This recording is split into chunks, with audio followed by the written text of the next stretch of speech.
وصحبه أجمعين. أما بعد فقد قال الله تعالى في القرآن الكريم: فأعوذ بالله من الشيطان الرجيم. بسم الله الرحمن الرحيم. اليوم أكملت لكم دينكم وأتممت عليكم نعمتي ورضيت لكم الإسلام دينا. صدق الله العظيم. وقال نبينا محمد رسول الله صلى الله عليه وسلم: أحسنوا ضحاياكم فإنها متاياكم يوم القيامة. صدق الله العظيم وصدق رسوله النبي الكريم، ونحن على ذلك من الشاهدين والشاكرين، والحمد لله رب العالمين. سبحانك لا علم لنا إلا ما علمتنا إنك أنت العليم الحكيم. رب اشرح لي صدري ويسر لي أمري واحلل عقدة من لساني يفقهوا قولي. رضينا بالله ربا وبالإسلام دينا وبسيدنا محمد رسول الله صلى الله عليه وسلم نبيا ورسولا وبشيخنا محي الدين عبد القادر الجيلاني قدس الله سره العزيز شيخا ومرشدا. الصلاة والسلام عليك يا سيدي يا رسول الله. خذ بيدي قلت حيلتي أدركني مرادي يا رسول الله يا شفيع المذنبين. اللهم صل وسلم وبارك عليه. புகழனைத்தும் ஏகவல்லோனாம் அல்லாஹ் ஒருவனுக்கே உரித்தாகுக. அவனின் சாந்தியும் சமாதானமும் நம் உயிரினும் மேலான கண்மணி நாயகம் முஹம்மது ரசூலுல்லாஹி ஸல்லல்லாஹு அலைஹி வஸல்லம் அன்னவர்களின் மீதும் அன்னவர்களின் சத்திய வழியை சற்றும் சருகாமல் பின்பற்றிய சத்திய சஹாபாக்கள், தாபியீன்கள், தாபியீன்கள், நல்லவர்கள், நாதாக்கள், சுஹதாக்கள், வலிமார்கள், குறிப்பாக ஜும்ஆவுடைய சபைக்கு முன்கூட்டியே வருகிறதிருக்கும் நம் அனைவரின் மீதும் இன்னும் வர இருக்கும் அனைவரின் மீதும் அல்லாஹ்வின் சாந்தியும் சமாதானமும் என்றென்றும் வந்து சேரட்டுமாக. ஆமீன். சங்கைக்கும் மிகுந்த மேன்மைக்கும் உரிய அல்லாஹ் தஆலாவின் மேலான நல்லடியார்களே, நாம் இருக்கக்கூடிய இந்த ஜும்ஆ துல்ஹஜ் மாதத்துடைய முதல் ஜும்ஆவிலே நாம் இருக்கிறோம். இந்த புனிதமிக்க ஜும்ஆவுடைய நாடின் பொருட்டினால் அல்லாஹ் தஆலா நாம் செய்த எல்லா விதமான நல்ல அமல்களையும் கபூல் செய்திருவானாக. நம்முடைய அமல்களில் இருக்கக்கூடிய குற்றங்குறைகளை நிவர்த்தி செய்து அதை பரிபூர்ண அமலாக அல்லாஹ் தஆலா தந்தருள்வானாக. நாம் செய்த அனைத்து விதமான சிறிய பெரிய பாவங்கள் அனைத்தையும் அல்லாஹ் தஆலா இந்த உலகத்திலும் நாளை மறுமையிலும் அதை மறைத்து மன்னித்தல் புரிவானாக என்ற நல்ல துஆவுடன் தொடங்குகின்றேன். சந்தைக்கும் மிகுந்த மேன்மைக்கும் உரிய அல்லாஹ் தஆலாவுடைய மேலான நல்லடியார்களே, நாம் இருக்கக்கூடிய இந்த நாள் துல்ஹஜ்ஜுடைய மாதத்தில் பிறை 7வது நாளில் நாம் இருக்கிறோம். இதே சமயத்தில் நமக்கு முன்னால் பிறை பார்த்த ஹாஜிகள் இன்றைய தினம் பிறை 8 அவர்களுக்கு அவர்களுடைய ஹஜ்ஜுடைய கடமையை நிறைவேற்றுவதற்கான குறிப்பான 6 நாட்களின் தொடக்க நாள், முதல் நாள் என்று இன்றைய காலை பொழுதில் அவர்கள் ஜம்சம் தண்ணீரை எடுத்துக்கொண்டு குளித்து இஹ்ராம் அணிந்து காபாவை தவாப் செய்து அவர்கள் மினா என்ற இடத்தை அடையக்கூடிய நாள், அவர்களுடைய ஹஜ்ஜுடைய கடமையை நிறைவேற்றக்கூடிய முதல் நாள். இந்த நாளுக்கான பெயர் என்னவென்று சொன்னால் யௌமுத் தர்வியா என்று சொல்வார்கள். யௌமுத் தர்வியா என்று சொன்னால், தர்வியா என்ற வார்த்தைக்கான பொருள் நீரை பயன்படுத்துதல், அதாவது நீரை குடித்தல், நீரை சேகரித்தல், நீரால் குடிக்குதல். இந்த விஷயங்களுக்கெல்லாம் பயன்படுத்தக்கூடிய வார்த்தை தர்வியா என்பது. யதார்த்தத்தில் ஹாஜிகள் இன்றைய நாளில் தான் குளித்து தயாராகி இஹ்ராம் அணிவார்கள், ஜம்சம் தண்ணீரை எடுத்துக் கொள்வார்கள். இப்பொழுது எங்கு பார்த்தாலும் ஜம்சம் தண்ணீர் கிடைக்கக்கூடிய சூழ்நிலை. ஆனால் அந்த காலத்தில் அவர்கள் ஜம்சம் தண்ணீரை அடைய வேண்டும் என்றால், ஜம்சம் கிணறை அடைய வேண்டும் என்றால் 2 நாட்கள் வெளியில் சென்று மீண்டும் வந்து அதற்கு பிறகுதான் அவர்களுக்கு தண்ணீர் கிடைக்கும். அப்படி இருக்கக்கூடிய சூழ்நிலையில் அவர்கள் தண்ணீரை எடுத்துக் கொள்வதற்கு இந்த நாளை பயன்படுத்திக் கொள்வார்கள். அதனால் இந்த நாளுக்கு யௌமுத் தர்வியா என்று பெயர் வந்ததாக சொல்லப்படுகிறது. அதே நேரத்தில் இந்த தர்வியா என்ற வார்த்தைக்கு இன்னொரு பொருள் என்னவென்று சொன்னால் தஃபக்குர், சிந்தனை. என்ன சிந்தனை என்று சொன்னால், நபி இப்ராஹிம் அலைஹிஸ்ஸலாம் அவர்கள் தன்னுடைய மகனார் இஸ்மாயில் அலைஹிஸ்ஸலாம் அவர்களை அறுத்து பலியிட கண்டது பிற 8 இரவு. அந்த இரவில் கண்ட கனவு பகலில் அவர்கள் யோசித்துக் கொண்டிருக்கிறார்கள், இது ஷைத்தானுடைய கனவா அல்லது அல்லாஹ்வுடைய உத்தரவா என்று யோசிக்கிறார்கள். எந்த அளவுக்கு என்று சொன்னால், அந்த நாள் முழுவதும் அந்த சிந்தனையிலேயே அந்த கழிக்கிறது. அப்படி அவர்கள் அந்த சிந்தனையில் கழித்ததால் அந்த நாளுக்கு யௌமுத் தர்வியா என்று பெயர் வந்ததாக கூறப்படுகிறது. ஆக இந்த நாள் ஹஜ்ஜுடைய கடமையை நிறைவேற்றுவதற்கான முதல் நாள். நபி இப்ராஹிம் அலைஹிஸ்ஸலாம் அவர்கள் கஅபாவை கட்டி முடித்த பிறகு அவர்களுக்கான கட்டளை அல்லாஹ் தஆலா கட்டளை இடுகிறார், நீங்கள் மக்களை எல்லாம் ஹஜ்ஜுக்காக வேண்டி அழையுங்கள். வஅத்தின் ஃபின்னாஸி பில் ஹஜ்ஜி யஅதூக ரிஜாலன் மின் அலா குல்லி வாமிரின் யஅதீன மின் குல்லி ஃபஜ்ஜின் அமீக். குர்ஆனுடைய வசனம். இந்த வசனத்தை சொல்லி அல்லாஹ் தஆலா அவர்களை அழைக்க சொல்கிறார். அவர்கள் முதலில் ஏறி அழைத்த மலை அபூ குபைஸ் மலை, அதாவது இன்றைய காலத்தை பொறுத்தவரை சஃபா மலை. சஃபா இன்னைக்கு பார்த்தா சஃபாவே இருக்காது, ஒரு அடையாளம் தான் இருக்கும், அந்த அளவுக்கு ஆகிவிட்டது. ஆக அந்த மலையின் மீது ஏறி அழைக்கிறார்கள். இன்னொரு கருத்துப்படி அவர்கள் கஅபாவை கட்டி முடித்த அந்த மகாம் இப்ராஹிமில் நின்று அழைத்தார்கள் என்பதாக சொல்லப்படுகிறது.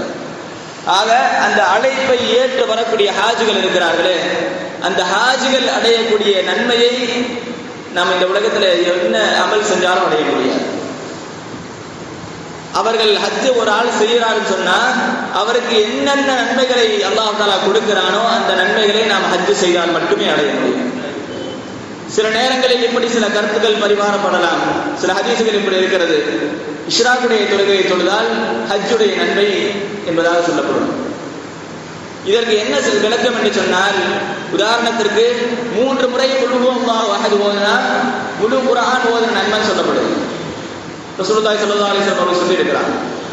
இப்போ இந்த 3 முறை குல் ஹுவல்லாஹு அஹத் ஓதுவது சிறந்ததா அல்லது முயற்சி செய்து நேரத்தை செலவழித்து முழு குர்ஆனையும் ஓதி முடிப்பது சிறந்ததா? இவருக்கு கஷ்டப்பட்டு ஓதனத்துக்கான கூலியே வேற, அந்த கூலியை லேசாக கிடைப்பதற்கு அது போன்ற கூலியை அடைவதற்கு பெருமானார் காட்டி தந்த வழி. அதே போன்றுதான் இதுவும். அந்த ஹஜ்ஜுடைய நன்மையை, அவர் ஹாஜி அடையக்கூடிய நன்மையை நாம் ஹஜ்ஜு செய்யாலே தவிர அடைய முடியாது. கண்மணி நாயகம் முஹம்மது ரசூலுல்லாஹி ஸல்லல்லாஹு அலைஹி வஸல்லம் அவர்கள் ஹஜ்ஜில் இருக்கும் பொழுது ஒரு கிராமவாசி வருகிறார். அந்த கிராமவாசி வந்து கேட்கிறார், யா ரசூலல்லாஹ், நான் ஹஜ்ஜை நாடி நான் இஹ்ராம் அணிந்து விட்டேன். அப்படி இஹ்ராம் அணிந்திருக்கக்கூடிய நிலையில் நான் ஹஜ்ஜுடைய கடமையை நிறைவேற்றுவதற்கு வருவதற்கு தாமதமாகிவிட்டது. நான் ஒரு நாள் பிந்தி வந்துட்டேன். இப்பொழுது என்னுடைய ஹஜ்ஜு கடமையை நிறைவேற்றுவதற்கான காலம் தாமதமாக வந்ததால் அதை செய்ய முடியாமல் ஆகிவிட்டது. அந்த ஹஜ்ஜுடைய நன்மையை அடைவதற்கான ஒரு அமலை அல்லது அது போன்ற அமலை எனக்கு சொல்லித்தார்கள் என்பதாக நாயகம் ஸல்லல்லாஹு அலைஹி வஸல்லம் அவர்களிடத்தில் கேட்கும் பொழுது அந்த மனிதரை பார்த்து, அந்த கிராமவாசியை பார்த்து நாயகம் ஸல்லல்லாஹு அலைஹி வஸல்லம் அவர்கள் சொன்னார்கள், அபூ குபைஸ் மலையை பாருங்கள். அபூ குபைஸ் மலைங்கிறது உலகத்திலே முதலில் வைக்கப்பட்ட மலை. அந்த மலையை பார்க்க சொல்றாங்க ரசூலுல்லாஹ். அவரும் திரும்பி பார்க்கிறார், பார்த்து விட்டு நாயகத்தை திரும்பி பார்க்கிறார். அப்பொழுது நாயகம் ஸல்லல்லாஹு அலைஹி வஸல்லம் அவர்கள் சொன்னார்கள், இந்த மலையின் அளவுக்கு சிகப்பு தங்கம், தங்கத்தில் பல வகைகள் இருக்குது, ஸஹபுல் அஹ்மர் என்று சொல்லுவார்கள், சிவப்பு தங்கம், உயர்ந்த தங்கம். அந்த தங்கத்தை இந்த மலை அளவுக்கு நீங்கள் சதகா செய்தாலும், அல்லாஹ்வுடைய பாதையில் நீங்கள் அதை செலவழித்தாலும், ஒரு ஹாஜி ஹஜ்ஜு செய்து அடையக்கூடிய நன்மையை உங்களால் அடைய முடியாது என்றார்கள் நாயகம் ஸல்லல்லாஹு அலைஹி வஸல்லம். சொல்லிவிட்டு சொல்லுகிறார்கள், அந்த ஹாஜி அடையக்கூடிய நன்மைகள் என்னவென்று சொன்னால், அவர் பயணித்து வரும் பொழுது அவருடைய வாகனம் எடுத்து வைக்கக்கூடிய ஒவ்வொரு எட்டுக்கும் 10 நன்மைகள் எழுதப்படுகிறது. அதே போன்று 10 பாவங்கள் மன்னிக்கப்படுகிறது, 10 தரஜாக்கள் உயர்த்தப்படுகிறது. இன்னும் சில ஹதீசுகளில் பார்க்கலாம் 700 மடங்கு நன்மை, 700 நன்மை ஒவ்வொரு எட்டுக்கும். ஆக இந்த நன்மையை அவர் அடைகிறார். அதன் பிறகு அவர் செய்யக்கூடிய தவாஃப், அதே போன்று சஃபா மர்வாக்கு மத்தியில் ஓடக்கூடிய தொங்கோட்டம், இப்படி ஹஜ்ஜுடைய காரியங்கள் ஒவ்வொன்றை செய்யும் பொழுதும் அதற்கான கூலி என்னவென்று சொன்னால் மக்ஃபிரத். அவர் பாவத்திலிருந்து வெளியாகிறார், பாவத்திலிருந்து அல்லாஹ் தஆலா அவரை பரிசுத்தப்படுத்தி அனுப்புகிறான்.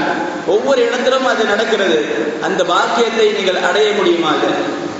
சின்ன ஒரு அமலை செஞ்சு அந்த பாக்கியத்தை உங்களால் அடைய முடியுமா? ஒவ்வொரு இடத்திலும் அவருக்கு அந்த சிறப்பு கிடைக்கிறது. இன்னும் சொல்ல போனால் நீங்க எதை செய்தாலும் ஒரு ஹஜ் செய்த நன்மையை உங்களால் அடைய முடியாது என்பதாக நான் ஸல்லல்லாஹு சொல்லி முடிக்கலாம். ஆக இந்த ஹஜ்ஜுடைய நன்மைகள் அவ்வளவு. அதிலும் குறிப்பாக சொல்ல போனால் அரஃபாவுடைய நாளை நாம் மிகவும் கவனமாக பார்க்க வேண்டும். காரணம் என்னவென்று சொன்னால், அந்த அரஃபாவுடைய நாளை வைத்து இங்கு பல குழப்பங்கள் நடந்து கொண்டிருக்கிறது. ஹாஜிகள் அங்க அரஃபால இருக்கிறாங்க, நீங்க என்ன நோன்பு வைக்கல அப்படிங்கிற பல கேள்விகள். ஹாஜிகள் என்ன செய்கிறார்களோ அந்த நாளை தான் நீங்க அரஃபாவா எடுத்துக்கணும், ஹஜ்ஜில் அரஃபால இருக்கக்கூடிய நாளை தான் எடுக்கணும்னு சொல்றாங்க. ஆரம்பத்தில் நம்ம தெரிந்து கொள்ள வேண்டிய விஷயம், அரஃபாவுடைய இடத்திற்கும் மைதானத்திற்கும் அரஃபான் பெயர் இருக்குது. அதே போன்று துல்ஹஜ்ஜுடைய பிறை 9 அரஃபான் பெயர் இருக்குது. இந்த இரண்டிற்கும் 2 விதமான காரணங்கள் சொல்லப்படுகிறது. நபி ஆதம் அலைஹிஸ்ஸலாம் அவர்களும் அன்னை ஹவ்வா அலைஹிஸ்ஸலாத்து வஸ்ஸலாம் அவர்களும் பூமியில் இறக்கப்பட்ட பிறகு இருவரும் தேடிக்கொள்கிறார்கள். ஆதம் அலைஹிஸ்ஸலாம் ஹவ்வாவை தேடுறாங்க, ஹவ்வா அம்மையார் ஆதம் அலைஹிஸ்ஸலாத்தை தேடுறாங்க. இப்படி தேடி தேடி கடைசியில் ஹஜ்ஜுடைய இடத்தில் அரஃபாவுடைய மைதானத்தில், அரஃபான்னு சொன்னா அரபில அறிந்து கொண்டார், தெரிஞ்சுக்கிறது. அப்படி ஆதம் அலைஹிஸ்ஸலாம் அவர்களும் ஹவ்வா அலைஹிஸ்ஸலாம் அவர்களும் முதலில் ஒருவரை ஒருவர் சந்தித்துக் கொண்ட, ஒருவரை ஒருவர் தெரிந்து கொண்ட இடம் அரஃபா. அதனால் அந்த மைதானத்திற்கு அவர்கள் சந்தித்தால் அரஃபா என்று பெயர் வந்ததாக சொல்லப்படுகிறது. அதே நேரத்தில் இன்னொரு காரணம் சொல்கிறார்கள். நபி இப்ராஹிம் அலைஹிஸ்ஸலாம் அவர்கள் கண்ட கனவு. ஒரு நாள் முழுக்க சிந்தனையில் இருந்தாங்க. அந்த சிந்தனை முடிந்து பிறை 9 தூங்குறாங்க இப்ராஹிம் அலைஹிஸ்ஸலாம் தூங்கி அடுத்த நாள் எந்திரிக்கும் போது, அதாவது அந்த இரவுல கனவு காண்றாங்க, அதே கனவு திரும்பி வருது. அப்பொழுது அவர்கள் உறுதி செய்து கொண்டார்கள், தெரிந்து கொண்டார்கள். அவர்கள் தெரிந்து கொண்டார்கள்.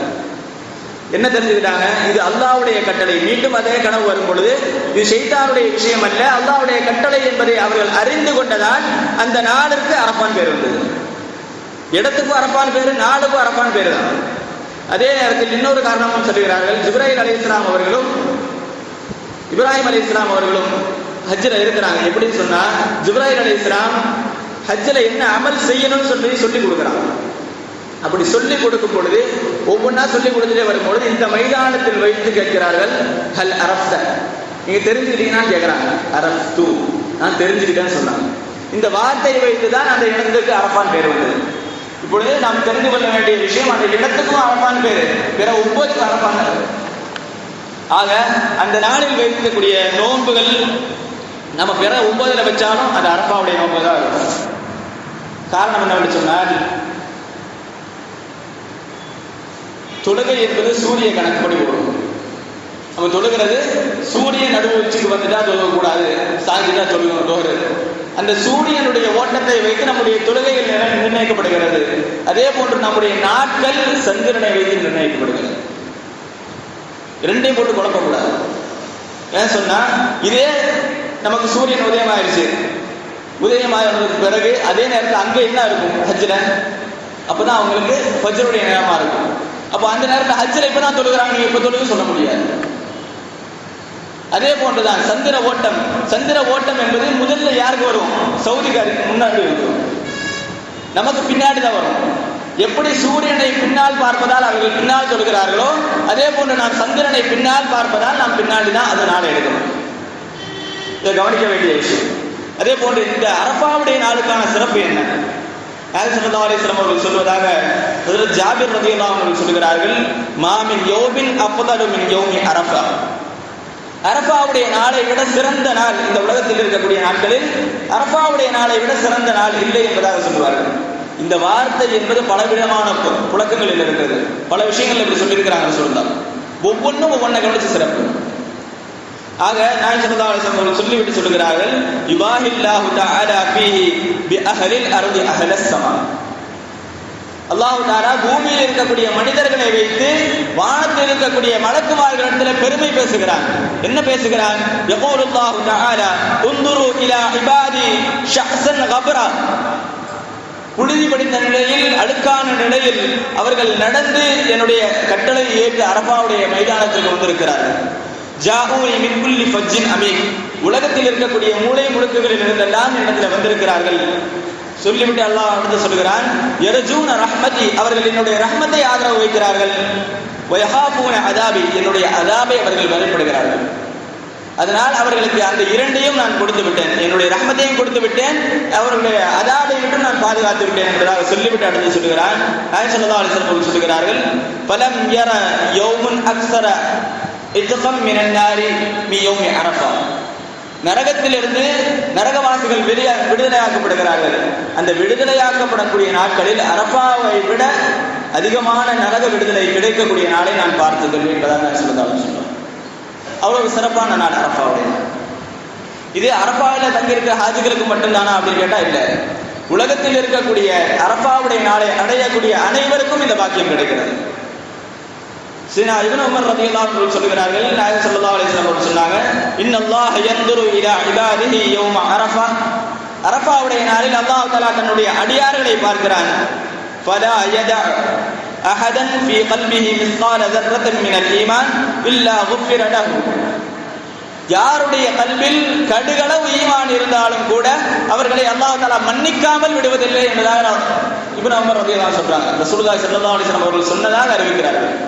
இப்போ இந்த செய்தியை கேட்கும் பொழுது அதற்கடுத்து யார் அந்த ஹதீஸை கேட்கிறாங்களோ, இமாம் நாஃபி ரலியல்லாஹு அன்ஹு, அவங்க என்ன கேட்கிறாங்க திருப்பி, லின்னாஸ் ஜமீஆ அம் லி அஹ்லி அரஃபா, இது எல்லா மக்களுக்குமானதா அல்லது அரஃபாவில் தங்கக்கூடிய ஹாஜிகளுக்கு மட்டுமானதா என்று கேட்கும் பொழுது இப்னு உமர் ரலியல்லாஹு அன்ஹு சொன்னார்கள், பல் லின்னாஸ் ஜமீஆ, இந்த உலகத்தில் இருக்கக்கூடிய அனைத்து மக்களுக்கும் இந்த பாக்கியம் கிடைக்கிறது.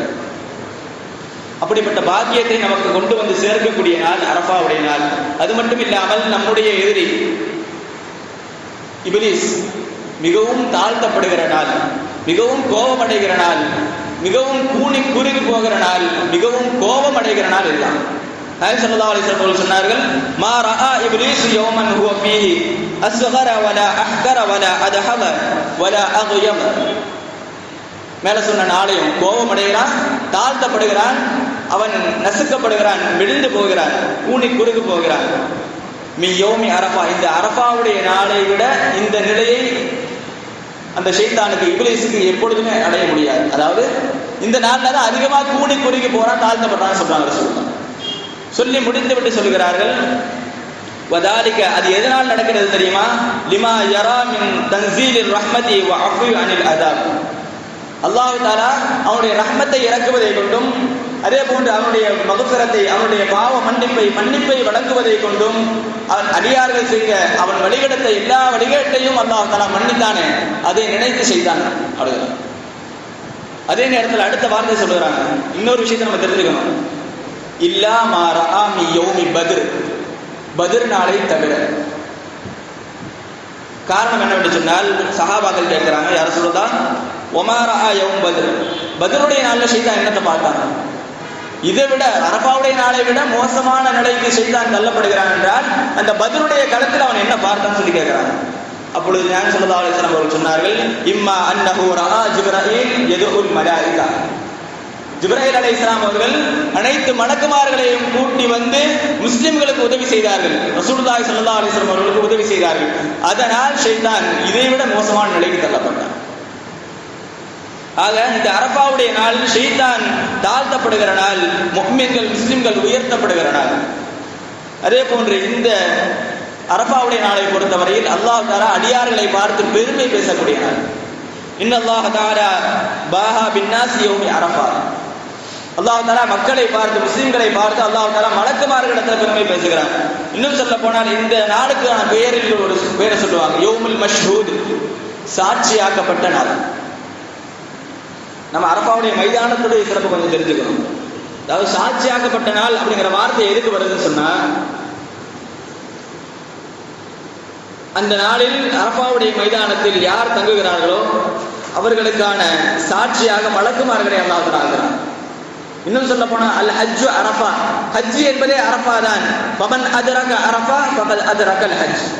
யார் அரஃபாவை அடைந்து கொள்கிறார்களோ அவர்கள் ஹஜ்ஜை அடைந்து கொண்டார்கள் என்பதாக நாயகம் ஸல்லல்லாஹு அலைஹி வஸல்லம் சொல்லுவாங்க. அவ்வளவு முக்கியமான இடம் அரஃபா. ஹஜ்ரத் சையதுனா அலி இப்னு அபீ தாலிப் ரலியல்லாஹு அன்ஹு சொல்லுவார்கள், அரஃபாவுடைய நாளில் மாலை சூரியன் சாய்கிற நேரத்தில் அரஃபாவை விட்டு முஸ்தலிஃபாவுக்கு போகக்கூடிய அந்த சமயத்தில் கண்மணி நாயகம் ஸல்லல்லாஹு அலைஹி வஸல்லம் அவர்கள் சஹாபாக்களுக்கு முன்னாடி எந்திரிச்சு நிற்கிறாங்க, மக்களுக்கு முன்னாடி எந்திரிச்சு நின்று சொல்றாங்க, மர்ஹபன் பிவஹ்தில்லா, அல்லாஹ்வுடைய படைக்கு நல்வரவாகட்டும், அல்லாஹ்வுடைய படையே உங்களுக்கு நல்வரவாகட்டும் என்பதாக சஹாபாக்களை பார்த்து சொல்கிறார்கள். 3 முறை சொல்கிறார்கள். சொல்லிவிட்டு சொல்கிறார்கள், இந்த ஹாஜிகள் எப்படிப்பட்டவர்கள் தெரியுமா? இதா சஅலு துது, அவர்கள் எதை கேட்டாலும் அல்லாஹ் தஆலா கொடுப்பதற்கு தயாராக இருக்கிறார். அப்படிப்பட்ட ஒரு நன்மையை அடையக்கூடியவர்கள். அது மட்டும் இல்லாமல் அவர்கள் செலவழிக்கக்கூடிய ஒவ்வொரு திரகத்திற்கும் நாளை மறுமையில் 1000 கணக்கெடுக்கப்படும். இப்படி பல சிறப்புகளை சொல்லிக்கொண்டே வருகிறார்கள். சொல்லிவிட்டு சொல்லுகிறார்கள், அல்லாஹ் தஆலா இந்த மாலையில் வானத்தில் முதல் வானத்தில் இறங்கி வருகிறான். அது மட்டுமில்லை, அதே நேரத்தில் அவன் இறங்கி வரக்கூடிய அதே நேரத்தில் மலக்குமார்களை பூமிக்கு இறக்கிறான். மலக்குமார்களை பூமிக்கு இறக்கிறான். எந்த அளவுக்கு இறங்குறாங்கன்னு சொன்னார் ரசூலுல்லாஹி ஸல்லல்லாஹு அலைஹி வஸல்லம் அவர்கள் சொல்லுகிறார்கள், வானத்திலிருந்து ஒரு ஊசியை தூக்கி போட்டா கூட ஒரு மலக்குடைய தலையில தான் விழும். அந்த அளவுக்கு மலக்குமார்கள் பூமியை சுத்தி இருக்கிறார்கள், நிறைந்திருக்கிறார்கள். அந்த நேரத்தில் அல்லாஹ் தஆலா சொல்லுவான், யா மலாயிகதி உந்துரு இலா இபாதி, என்னுடைய மலக்குமார்களை, என்னுடைய அடியார்களை பாருங்கள், எவ்வளவு தூரத்திலிருந்து கஷ்டப்பட்டு சிரமப்பட்டு என்னிடத்துல இந்த அரஃபாவுடைய மைதானத்தில் என்னுடைய கட்டளையை நிறைவேற்றுவதற்காக வேண்டியிருக்கிறார்கள். அவர்கள் என்ன கேட்கிறார்கள் என்று உங்களுக்கு கேட்கிறதா? அதாவது வாயை திறந்து ஹாஜிகள் அரஃபாவிலே என்ன கேட்கிறாங்க, துவா கேட்கிறாங்கன்னு உங்களுக்கு கேட்குதான்னு கேட்பாங்க. அப்பொழுது மலக்குமார்கள் சொல்வார்கள், யா அல்லாஹ், அவர்கள் மக்ஃபிரத்தை, பாவ மன்னிப்பை கேட்கிறார்கள் என்று சொல்லும் பொழுது அந்த நேரத்தில் அல்லாஹ் தஆலா சொல்லுவான், அஷ்ஹதுக்கும், நான் உங்களை சாட்சியாக ஆக்குகிறேன். அஷ்ஹதுக்கும் இன்னி கத் கஃபர்து லஹும், நான் அவர்களை மன்னித்து விட்டேன் என்பதற்கு மலக்குமார்கள் சாட்சி. இந்த நாள் சாட்சியாக்கப்படக்கூடிய நாள் என்ற ஒரு சிறப்பு பெயரும் இருக்கிறது.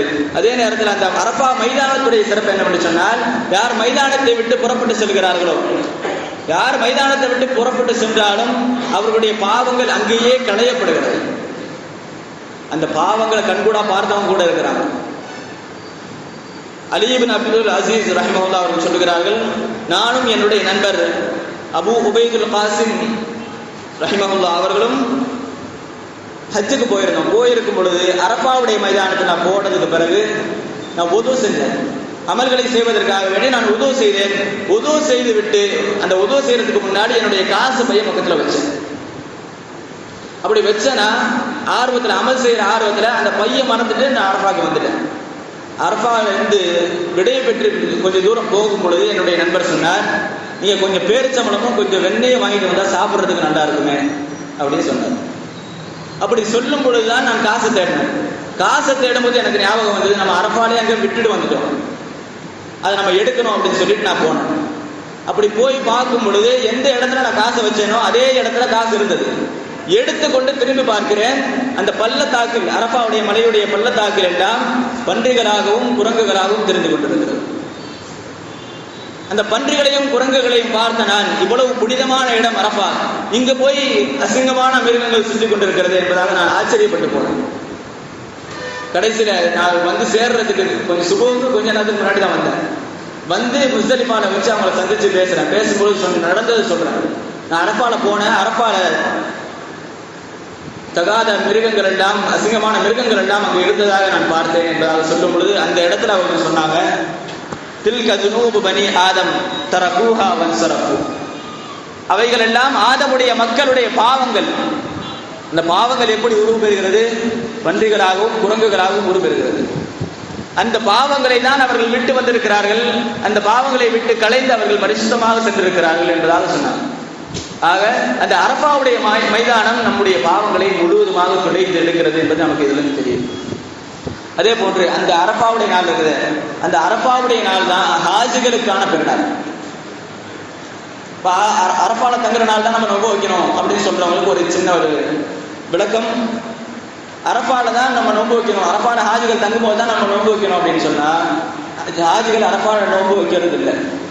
அரஃபால நோன்பு வைக்கிறது ஹராம். காரணம் என்னன்னு சொன்னா, நமக்கு பெற 10 பெருநாள் அப்படின்னா ஹாஜிகளுக்கு பெற 9. அரஃபாவுடைய நாள் தான் ஹாஜிகளுக்கான பெருநாள்.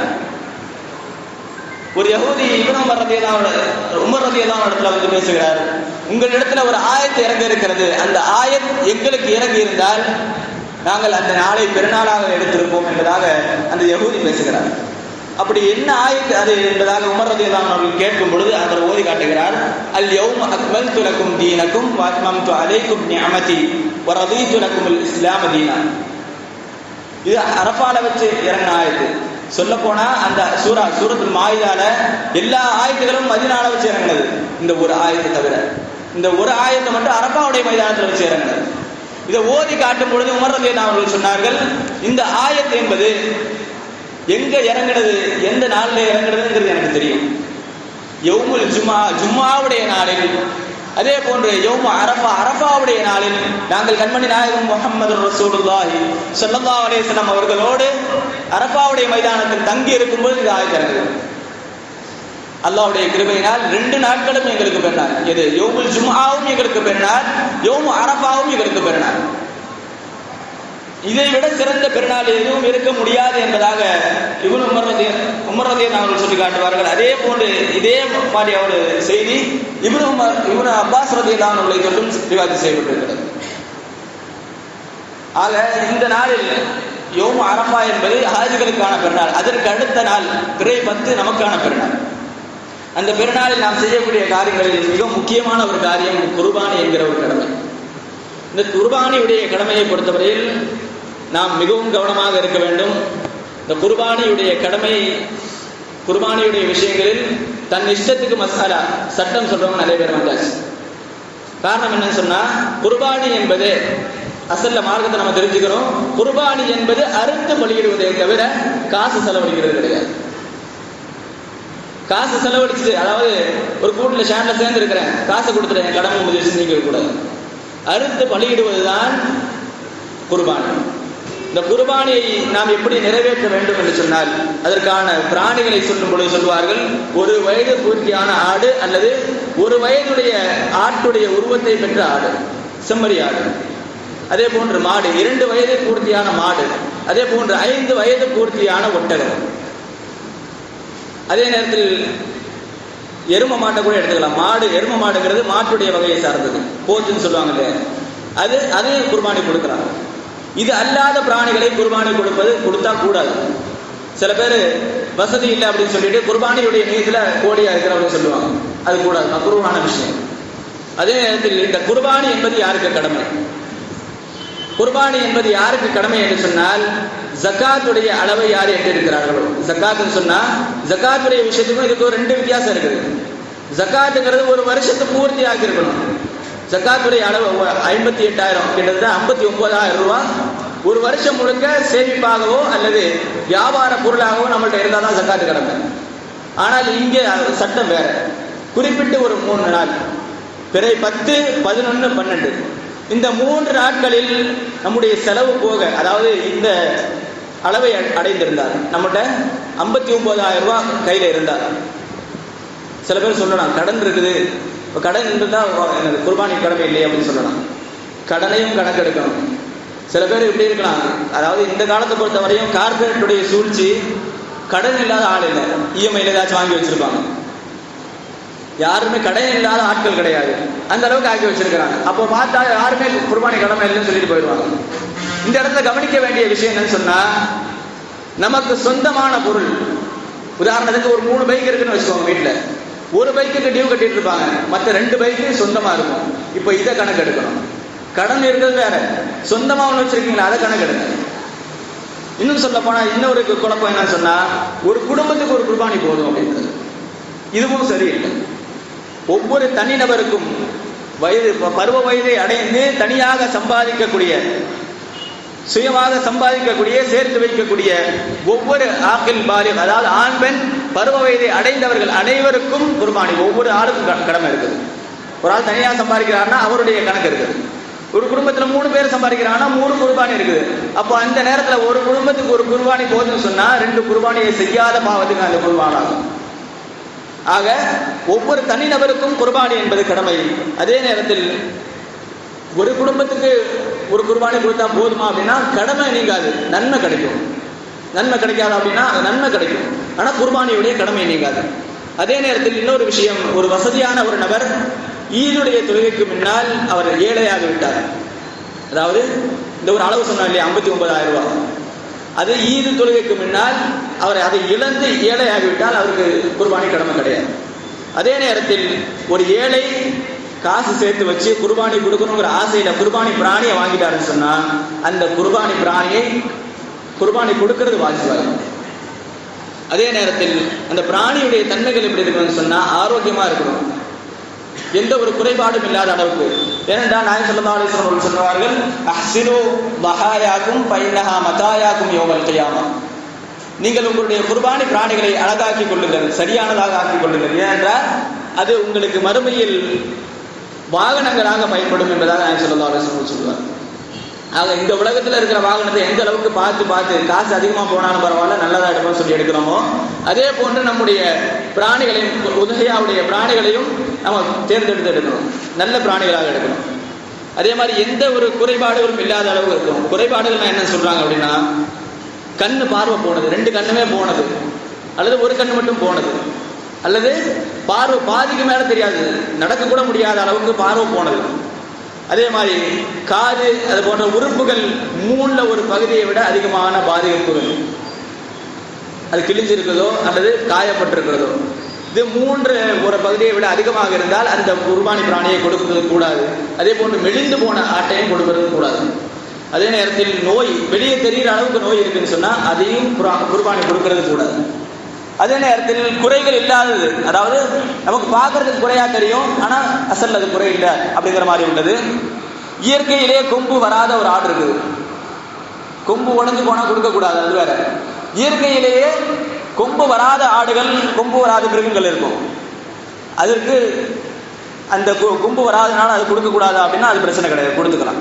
அதே நேரத்தில் குப்பையை சாப்பிட்டு ஆடுகள் வளருது இல்லையா, பிராணிகள், அந்த பிராணிகளை கொஞ்ச நாளுக்கு முன்னாடி, குர்பானி கொடுக்கறதுக்கு கொஞ்ச நாளுக்கு முன்னாடி நல்ல உணவு கொடுத்து அதை குர்பானி கொடுக்கலாமா அப்படின்னா கொடுக்கலாம். அதே நேரத்தில் அந்த அடையாளத்துக்காக டேக் போட்டிருப்பாங்க, அடையாளத்துக்கு குர்பானி பிராணின்னு டேக் போட்டிருப்பாங்க காதில், அப்போ அதில் ஓட்டை போட்டிருக்காங்க இல்லையா, அந்த ஓட்டையும் பிரச்சனை கிடையாது. அதே மாதிரி விதையடிக்கப்பட்ட பிராணிகள், விதையடிக்கப்படுறதுங்கிறது ஒரு குறையா நமக்கு தெரியல, ஆனால் அதை கொடுக்கறது கூடும். அது மட்டும் இல்லாமல் அதை கொடுக்கறது தான் சிறப்புன்னு சொல்லி பேசுகிறாங்க. அதுக்கடுத்ததாக பிரசவத்தில் இருக்கக்கூடிய ஆடு, பிரசவத்தில் இருக்கக்கூடிய பிராணி, அதாவது சமீபத்தில் குழந்தை, அதாவது குட்டி போட்டுரும் அப்படின்னு இருக்கிற பிராணி கொடுக்கக்கூடாது, அது தகுந்து இருக்கிறது நல்லது. அதே ஒரு வேளை தெரியாமல் வாங்கிட்டாங்க அப்படின்னு சொன்னால் அவங்க அதை குர்பானி கொடுத்த பிறகு, அப்படி குர்பானி கொடுத்த பிறகு அதை குட்டி இருக்குதுன்னு தெரிய வருது, அந்த குட்டி மௌத்தா இருந்தால் அந்த மௌத்தான குட்டியை சாப்பிட்றது கூடாது. அதே நேரத்தில் ஹயாத்தா உயிரோடு இருந்தால் அதையும் குர்பானி கொடுக்கணும். காரணம் என்னன்னு சொன்னா, அந்த முழு பிராணியும் அவர் நீத்து வச்சிருந்தார், உள்ள இருக்க குட்டி அவருக்கு தெரியாது, ஆனால் அதில் இருக்கக்கூடிய அனைத்தும் குர்பானி. ஆக அந்த குட்டியும் குர்பானியாக மாறும். இன்னும் சொல்ல போனா அந்த விஷயத்துல அந்த குட்டிக்கு குர்பானி கொடுத்த நன்மை கிடைக்குமானா கிடையாது, அவர் நினைச்சது ஒரு குர்பானி தான், அதனால அவருக்கு ஒரு குர்பானியுடைய கூலி தான் கிடைக்கும். அதே நேரத்தில் கூட்டு குர்பானியுடைய விஷயங்கள் நம்ம கொஞ்சம் கவனமா பார்க்க வேண்டிய விஷயம். காரணம் என்னவென்று சொன்னால், பல குழப்பங்கள், கூட்டு குர்பானியுடைய விஷயங்களில் பல குழப்பங்கள் நடந்து கொண்டிருக்கிறது. கூட்டு குர்பானியை பொறுத்தவரையில் மாடு அல்லது ஒட்டகம், இந்த 2 கூட்டு குர்பானி சேரலாம். அதே மாதிரி 7 பேர் அதில் பங்கு கொள்ளலாம். அதை விட கம்மியாக இருக்கலாமா, இருக்கலாம். 7ங்கிற எண்ணிக்கைக்கான காரணம் என்னவென்று சொன்னால், அதை விட யாரும் தாண்டி போயிடக்கூடாது. 8 பேர் ஒரு ஆட்டை போட்டு அறுத்துடக்கூடாது, ஒரு மாட்டை போட்டு அறுத்துடக்கூடாது. ஆக அது 7 பேருங்கிறது, அதை விட கம்மியாக இருந்தால் குர்பானி கூடிக்கும், கூட்டு குர்பானி சேரலாம். அதே நேரத்தில் அந்த கூட்டு குர்பானியில குர்பானி ஒரு ஆள் நியத்து வச்சிருக்கிறார், அவரோடு சேர்ந்து அகீகாவோ அல்லது வலிமாவோ நியத்து வச்சு ஒரு ஆள் சேர்ந்தாருன்னு சொன்னா அது கூடும். அதே நேரத்தில் ஒருவர் இறைச்சிக்காக கூட்டு சேர்ந்தால் அது கூடாது. அதே நேரத்தில் இன்னொரு விஷயத்தை கவனிக்க வேண்டும், நம்மோடு யார் கூட்டு சேர்ந்து இருக்கிறாங்க அப்படிங்கிறத பார்க்கணும். அவர் சம்பாதிக்கக்கூடிய சம்பாத்தியம் என்னன்னு பார்க்கணும். காரணம் என்னவென்று சொன்னால், ஒருவர் வட்டியிலேயோ அல்லது ஹராமான பணத்தை கொண்டு வந்து அதை கூட்டு குர்பானியில சேர்த்தாருன்னு சொன்னா, மற்றவங்க நல்ல சம்பாத்தியத்தில் இருக்க 6 பேராக இருந்தாலும் சரி மொத்தமாக கூட போகுது. அதே நேரத்தில் ஒருவர் கூட்டில் சேர்ந்திருக்கிற ஒரு ஆள் மௌத்தா போயிட்டார், 7 பேரில் ஒரு ஆள் மௌத்தாயிட்டார் அப்படின்னு சொன்னால், இப்போ அவர் இல்லை அப்படின்னு சொல்லி அறுத்துட்டாங்கன்னு சொன்னால் யாருடைய குர்பானியும் கூடாமல் போயிடும். அதே நேரத்தில் அந்த மௌத்தானவருடைய வாரிசுதாரர்களுக்கு அனுமதி கேட்கணும், அறுத்துக்கலாமா அப்படிங்கிற அனுமதி கேட்கணும். அப்படி அனுமதி கேட்காமல் அறுக்கப்பட்டால் அந்த குர்பானியுடைய பிராணி குர்பானியாக செல்லாது, அந்த 6 பேருக்குமே அது செல்லாது. அதே நேரத்தில் அந்த குர்பானியுடைய அறுக்கக்கூடிய காலம் இருக்கு இல்லையா, துல்ஹஜ்ஜுடைய பிறை 12 அசர் வரைக்கும், இது வரைக்கும் குர்பானி கொடுத்துக்கலாம். ஷாஃபி மذஹப் பொறுத்தவரையும் பிற 13 வரைக்கும், தக்பீர் முடிகிற வரைக்கும். இப்போ நம்முடைய மதுஹபை பொறுத்தவரையில் பிறை 12 வரைக்கும், 12 அசர் வரைக்கும். இன்னொரு விஷயம் கவனிக்க வேண்டிய விஷயம், ஒரு ஆள் குர்பானி பிராணி வாங்கிட்டாரு, ஆனால் அவருக்கு குர்பானி கொடுக்க முடியல, வெளியே போயிட்டாரு, வெளியே ஒரு வேலையாக போயிட்டாரு, வர முடியாத ஒரு சூழ்நிலை, எங்கே போய் மாட்டிக்கிட்டாரு. அப்படி முடிஞ்சு 12 பேரை முடிஞ்சு திரும்பி வரும் பொழுது அந்த பிராணியை சதகா கொடுக்கும். குர்பானி கொடுக்க முடியலன்னு சொன்னான். ஒருவேளை அவர் அந்த பிராணியை வாங்கலன்னு சொன்னா, வாங்க முடியாத சூழ்நிலை இருக்கும் பொழுது, வாங்க முடியாத சூழ்நிலையில மட்டும்தான், வாங்க முடிகிற அனைத்து சூழ்நிலைகளையும் வைத்துவிட்டு குர்பானியை விட சதக்கா தான் சிறப்பு, குர்பானி கொடுத்தால் ஒரு உயிர் பலியாகிறது, அதுக்கு பதிலாக சதக்கா கொடுக்கிறேன்னு சொன்னா இது அல்லாஹ்வுடைய கட்டளைக்கு மாற்றம். ஆக இந்த நிலையில், அதாவது குர்பானியை கொடுக்க முடியாத ஒரு சூழ்நிலை, அடுத்தா பல பிரச்சனைகள் வரும், அரசு தடை, அந்த மாதிரி விஷயங்கள் வரும் பொழுது அந்த நேரத்தில் தான் அந்த காசை வெளியே கொடுக்கணுமே தவிர அதுக்கு முன்னாடி வரைக்கும் கொடுக்கறது கூடாது. அப்படி கொடுத்தாலும், கோடி ரூபாய் கொடுத்தாலும் குர்பானியுடைய நன்மை உங்களுக்கு கிடைக்கும், அது கடமையும் நிறைவேறாது. அதே போன்று அந்த குர்பானியுடைய தோள்களுடைய விஷயம், தோள்களை பொறுத்த வரைக்கும் ஏழை எளியவர்களுக்கு, அதாவது குர்பானி அறுக்கிறவங்க இருக்காங்க, கைப்பட்ட முறையில் அறுக்கிறாங்கன்னு சொன்னா அவங்களுடைய சொந்த தேவைக்கு அந்த தோள்களை பயன்படுத்துவது கூடும். அதே விற்கிறாங்க அப்படின்னு சொன்னா அப்படி விற்கிறது கூடாது. அப்படி ஒரு வேலை தெரியாம வித்துட்டாங்கன்னு சொன்னா அந்த காசை எடுத்து ஏழைகளுக்கு தர்மம் செய்து. அதற்கு அடுத்ததாக இன்னொரு விஷயம், அந்த இறைச்சி, குர்பானியுடைய இறைச்சி யாருக்கெல்லாம் கொடுக்கலாம் அப்படின்னு சொன்னா எல்லாருக்கும் கொடுக்கலாம், காஃபிர் முஸ்லீம் அதே போன்று ஏழை பணக்கார யாருக்கு வேணா கொடுக்கலாம். நமக்குன்னு கொஞ்சம் எடுக்கிறது சிறப்பானது, அதிகமான பகுதியை ஏழைகளுக்கு ஒதுக்குவது மிக சிறப்பு. அதே நேரத்தில் அந்த தக்பீர்கள், அந்த நாட்களில் சொல்லப்படக்கூடிய தக்பீர்கள், ஐயாமு தஷ்ரீக்கில் சொல்லப்படக்கூடிய தக்பீர்கள் பிறை 9 அரபாவுடைய நாளில் சுபூஹில் தொடங்கி பிறை 12 பிறை 13 அசர் வரைக்கும் கிட்டத்தட்ட 23 வக்து, 4 நாள், அதற்கடுத்து ஒரு 3 வக்து, 23 வக்துகள் தக்பீர் சொல்ல வேண்டும்.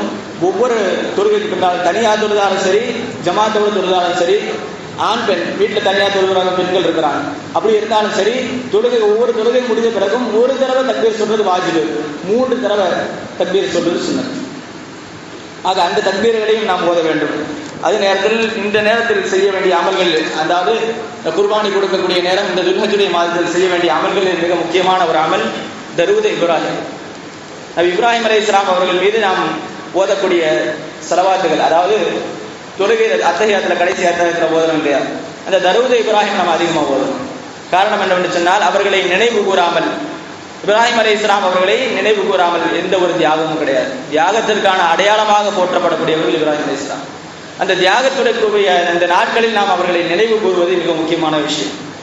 ஆக எதை கேட்டோமோ அதன்படி அமல் செய்யக்கூடிய தௌஃபீகை அல்லாஹ் தஆலா நம் அனைவருக்கும் தந்தருள்வானாக. இறை இல்லமாம் கஅபா ஷரீஃபையும், இறை தூதரின் பூங்காவனமான ரௌதா ஷரீஃபையும் வாழ்விலே பலமுறை கண்டு தரிசிக்கக்கூடிய பேரின்ப பாக்கியத்தை அல்லாஹ் தஆலா உங்களுக்கும் எனக்கும் நம்மை சார்ந்த அனைவருக்கும் நம்முடைய சந்ததிகளுக்கும் அல்லாஹ் தஆலா நசீபாக்கி தந்தருள்வானாக என நல்லது வாவுடன் நிறைவு செய்கிறேன். வாஹிரு தஅவானா அல்ஹம்துலில்லாஹி ரப்பில் ஆலமீன். முக்கியமான ஒரு அறிவிப்பு.